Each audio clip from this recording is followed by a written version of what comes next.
There's a clock ticking in West Asia right now, and it's not counting down to the next round of nuclear talks in Geneva.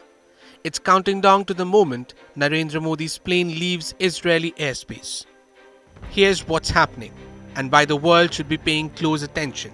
Indian Prime Minister Narendra Modi is in Israel for the next 48 hours. On the surface, it looks like a diplomatic visit. Warm handshakes, joint statements, talk of trade and technology. But look at the backdrop and the picture gets a lot darker. The United States has positioned a massive naval fleet near Iran's coastline. President Trump has made no secret of his frustration with Tehran over its nuclear program, and the Pentagon is, by all accounts, ready to launch strike on Iran. The question everyone in Washington, Tel Aviv and Tehran is asking, when? The answer, according to analysts tracking this very carefully, may simply be not yet, not while Modi is here. Think about what that means.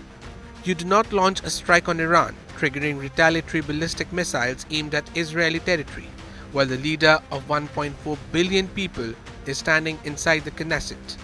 This means the earliest realistic strike window opens the evening of February 26, after Modi departs, which is the same day Geneva talks resume. But here's where it gets even more significant. Modi isn't just a bystander in all of this. There are millions of Indian workers living across Gulf Arab states, countries that sit directly in the crossfire of any American or Israeli military action against Iran. Their safety, their remittances, India's economic interests, all of it hangs in the balance. And then there's this. India just issued a travel advisory telling its citizens in Iran to leave, not avoid unnecessary travel, not exercise caution, leave. When a government says that, it usually means they know something.